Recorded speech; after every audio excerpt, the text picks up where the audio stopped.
I am Matěj Skalický and this is Czech radio news podcast Vinohradská 12. In the aftermath of the December shooting at the Charles University, the debate over Czech gun laws intensifies. Does increased firepower automatically increase mass shooting risks? I will ask my guest today, John Donohue, a professor at Stanford Law School.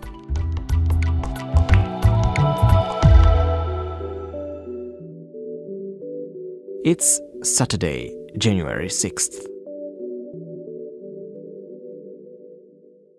Hi, John. Many thanks for finding a few minutes and joining us on this podcast. Good to be with you. The recent shooting at Charles University in Prague, where 14 lives were lost, has stirred a debate in the Czech Republic about tightening firearm laws. The question on everyone's mind is whether such tragedies should prompt changes in the legislation or if we should look for causes elsewhere. So, what do you think? Well, I do think that the problem of mass shooting is certainly a significant one in the U.S. and has needed a holistic approach to try to deal with it. You know, obviously, it's an unusual event to occur. And of course, the Czech Republic is a small country, so less frequent that this would happen in the Czech Republic than in a big country like the U.S. But I do think it's a concern because even in the case of the latest shooting in the Czech Republic, there were clearly indications that the shooter had seen other mass shootings from around the world. And I think you get these sort of copycat events occurring that, you know, are somewhat ominous in the sense that you don't want a pattern to develop of troubled young men starting to launch these very deadly episodes. So I do think, you know, serious concern should be taken to see what steps could be used to address this problem.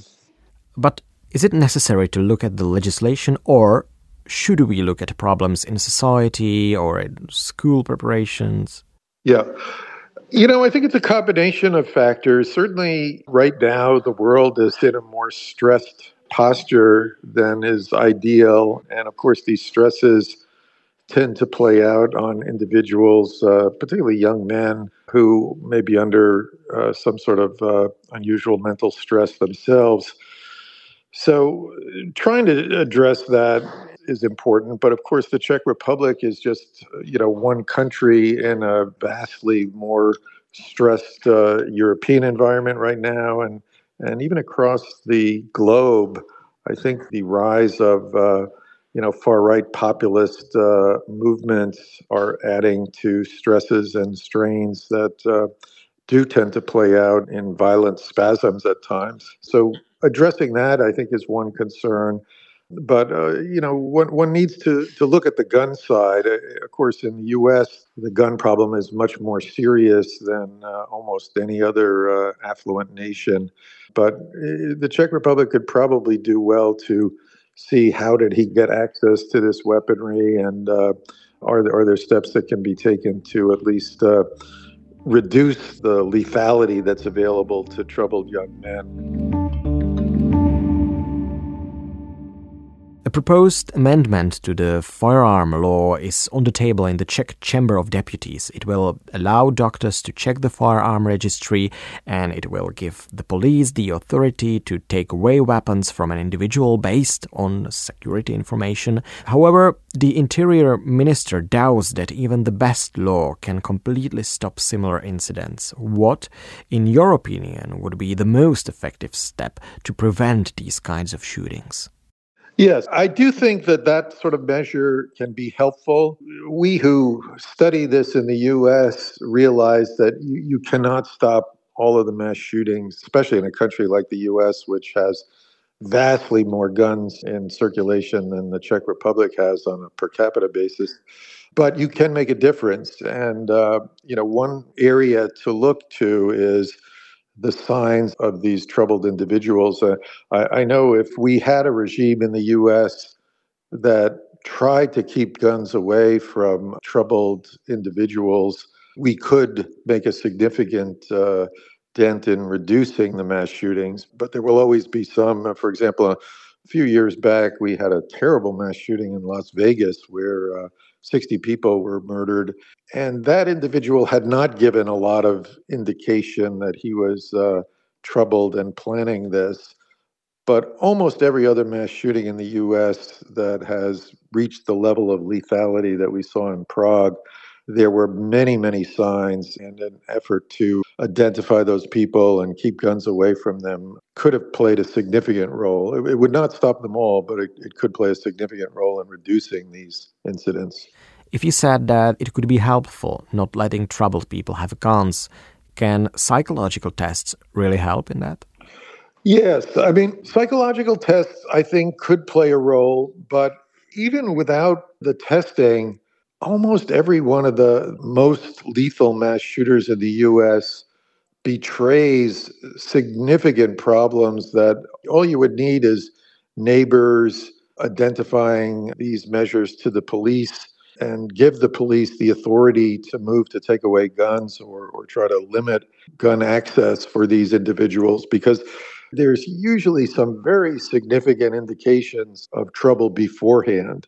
And in the US, unfortunately, the gun lobby is so powerful that they have tried to reduce the capacity of the government to take guns away from troubled individuals. But when a country has the capacity to look at individuals and screen out those who seem to be particularly troubled, I think it's wise for them to exercise that power. Regarding the tests, we can question their reliability. And one more aspect to this debate, people who support owning guns often say that having a weapon can stop someone else with a weapon.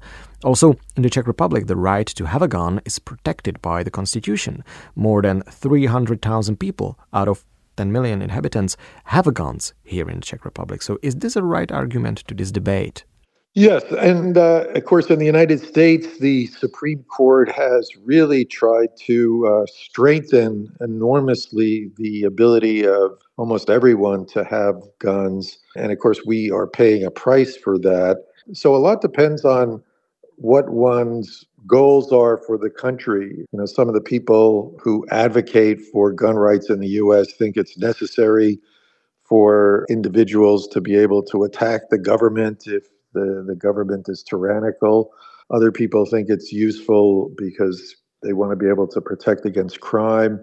But we do see the consequences in the U.S. that it does lead to a significant mass shooting problem and much higher levels of overall gun violence than most European nations would tolerate.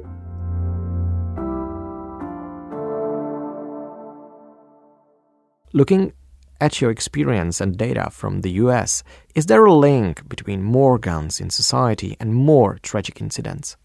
Yeah, for mass shootings, no question that as the prevalence, particularly of assault weapons and high-capacity magazines, have proliferated throughout the country, the lethal weaponry in the hands of troubled young men has grown. And with that, you see a pretty substantial increase in mass shootings. So there is a tight link. We did have for 10 years a ban on both assault weapons and high-capacity magazines, and there was a depression or decline in the number of mass shootings over that 10-year period. And when the law was allowed to lapse in 2004, then we saw the increase start to rise pretty dramatically. How big is the gun control debate in the US right now? Well, it's a very unusual moment where more Americans than ever want significant gun control because of the mass shooting problem primarily. But the Supreme Court has moved very much in the direction of the gun industry after 3 appointments by President Trump. And they are actively trying to stop all gun control measures. So you do have quite a bit of tension in the United States where the people, by a very wide margin, want more gun control, and the Supreme Court is striking down gun control measures all across the country. Do Americans think that the laws really make a big difference? There are more guns than people in the United States loose in the hands of civilians. So it is a problem, but the evidence does show that certain measures can at least reduce the level of lethal violence. But we're never going to get down to, the level of lethal violence of, let's say, England or certainly Japan. But we can at least, maybe hope to get down to the level of Finland or maybe even Switzerland. Could it be a different problem than only with the gun laws? Yeah, so there are two things to remember. Certainly, social factors play a big role. So the more stable the country is and the less urban it is, usually you're going to have lower levels of gun violence. And so in some of the rural areas of the U.S., even though there are a lot of guns, the level of gun violence is not very high. Also, in the Northeast in the U.S., which is probably, more stable, more affluent, and less influenced by some of the extreme populist ideologies that are prevalent now in many places in the U.S., gun violence is lower as well. So you're absolutely right that cultural factors do play a role.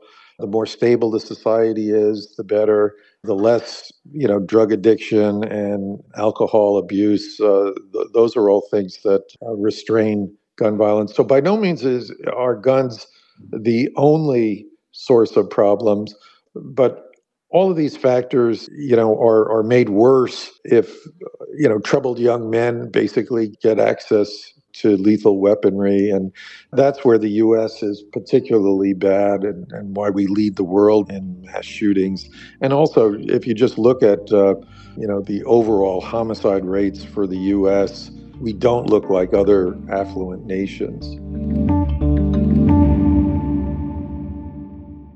John, you closely monitor gun laws debates in the US. Have there been cases around the world where making gun laws stricter after mass shooting incidents led to fewer similar incidents? Yes, so the country where you saw truly horrific mass shooting that led to very strict change in laws was Australia. 1996, they had a mass shooting where something like 35 or 36 people were killed.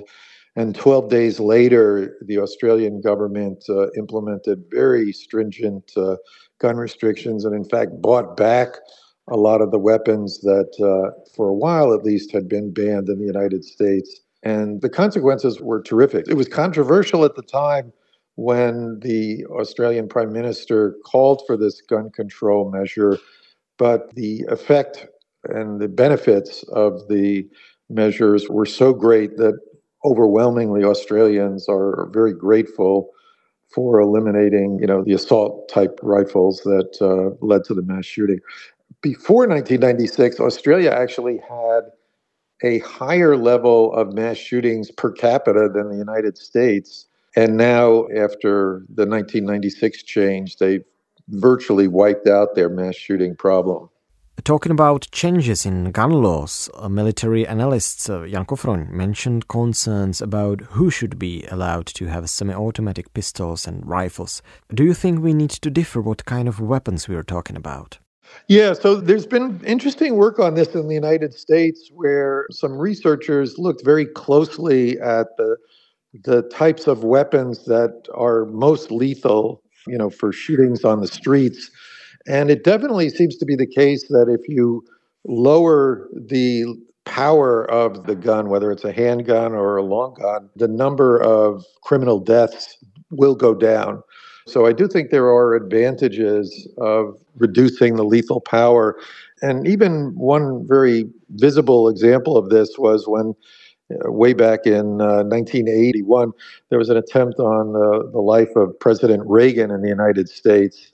And the assassin had a 6-shooter, low-caliber handgun, and he fired all the bullets in the gun, which was 6, shot 4 people, including President Reagan, but nobody died. And today, that same individual likely would have a semi-automatic pistol with maybe 17 bullets in the magazine, and the gun would both be more lethal, and the ability to fire many more bullets would grow.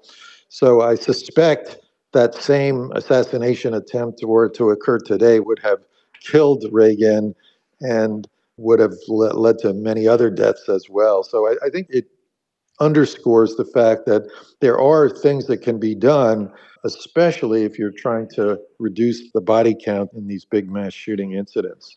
One more interesting argument I came across on a social media: could ownership of such a weapon like a semi-automatic rifle be subject to collaboration, possibly, with the military?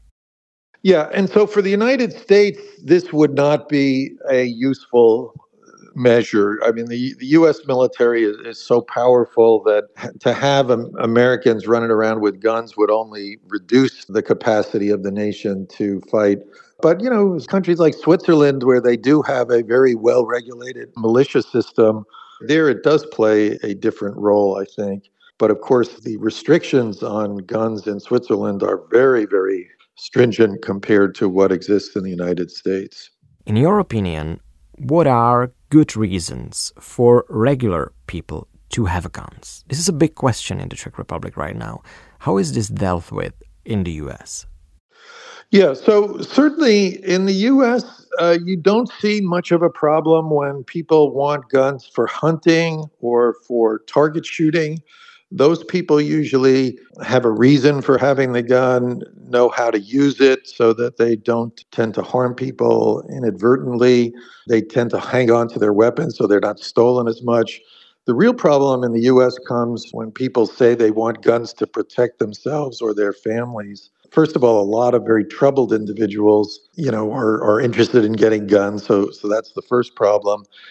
And then in the U.S., if these people who want to protect their families start carrying around their guns, they're stolen at very high rates. We have 400,000 guns stolen each year in the United States. And of course, that's arming the criminals. So the area where I would be most worried and it would be most concerned is having guns for so-called self-protection. It doesn't always work out all that well, and that becomes a problem. If you do have very stringent psychological controls and maybe take guns away from people who start abusing them, I think that system can work. But certainly if you're like in the U.S. and anyone is allowed to get a gun and it's hard to take them away, you're going to end up with a lot more incidents of gun violence than is ideal. On the other hand, could the toughest gun law in the world prevent attacks by individuals who systematically prepare for them? Gun laws will never be effective enough to stop all shootings. It's always going to be an issue of the trade-off. There certainly are cases in the U.S. where people do use guns to thwart crimes or to defend themselves. So it's not as though this is a simple decision to make, because there are trade-offs. And we sort of know in the U.S. we've gone too far in this direction. But I do have a cautionary note for Europe, because we do know that the gun industries are trying to collaborate with far-right populist movements in Europe and also work with Putin to try to undermine gun laws for their own economic benefits.